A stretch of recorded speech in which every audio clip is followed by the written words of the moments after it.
Dari sudut pandang Anda sebagai pengamat politik dan juga dari ASI, apakah debat yang terjadi terakhir juga memang mempengaruhi pola pikir Gen Z yang memang mereka sangat kritis dan tidak suka dengan yang seremonial atau ramah tamah, memang gagasan yang sedikit tajam akan menarik perhatian mereka, Bang Ali? Ya, baik Mas. Ini menarik ya, karena memang temuan kita, debat itu pengaruhnya besar di mata Gen Z. Ini kenapa? Karena meskipun Gen Z sudah menjatuhkan pilihan, tapi saya katakan tadi 54,7% pilihan itu bisa berubah. Oke. Apa variabelnya? Variabel utamanya adalah gagasan. Kalau temuan kita, 3 hal yang bisa merubah preferensi Gen Z adalah yang pertama adalah gagasan. Baik. Yang kedua adalah kedekatan paslon ini dengan rakyat. Makanya paslon harus berlomba-lomba mengasosiasikan diri itu merakyat, dekat dengan rakyat. Yang ketiga adalah cerdas, smart gitu.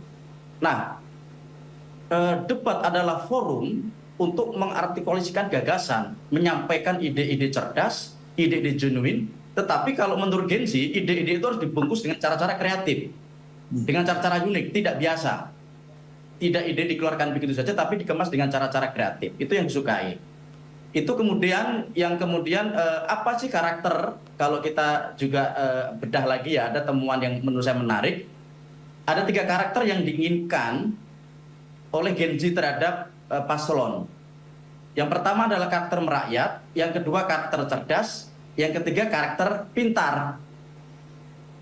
Oleh karenanya, setiap paslon yang mampu mengagregasi karakter itu, yang mau menunjukkan punya karakter merakyat, punya karakter cerdas, punya karakter pintar, maka dia akan dicintai, Gen Z akan simpati ke mereka. Tetapi yang menarik Mas, kita melakukan cross tabulasi dari 3 karakter ini.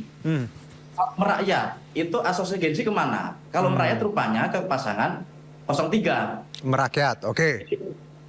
03 itu diasosiasikan Gen Z adalah paslon yang merakyat. Kalau tegas kemana asosiasinya? Rupanya ke 02. Oke. Di 02 tegas. Kemudian kalau pintar kemana asosiasinya? Pintar itu ke 01. Oke. Jar, kalau Anda melihat sisi dramatis ya di debat kemarin, bagaimana ya media sosial juga membumbui ini, membuat ini.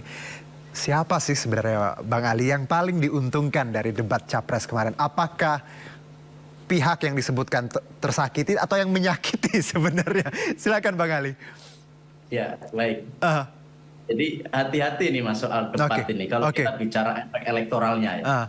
Karena kalau kita cek ya perilaku pemilih masyarakat kita, sebenarnya secara umum tidak suka dengan capres ataupun cawapres yang terlihat arogan. Oke. Kemudian menyerang gitu, itu tidak disukai. Baik.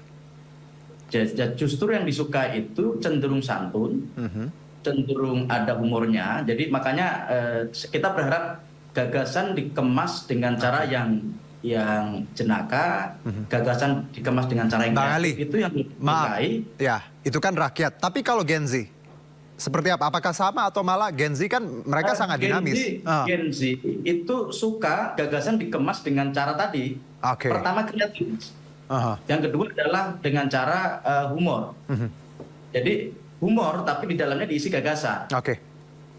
Kemudian kreativitas tapi di dalam gagasan itu disukai Gen Z. Secara umum sebenarnya kalau misalnya ada paslon terlalu menyerang paslon lain, belum tentu punya efek elektoral yang positif. Karena masyarakat kita itu suka tokoh-tokoh yang santun, tokoh-tokoh yang terzolimi. Kalau misalnya posisi 02 Pak Prabowo mampu mengkapitalisasi dizolimi, itu jangan-jangan bisa dapetin efek elektoral. Tetapi sayangnya, ini saya sayang sebenarnya, tim 02 justru melaporkan Pak Anies dan Pak Ganjar. Nah ini justru kontraproduktif. Kalau ini bagian dari strategi sebenarnya dibiarkan saja.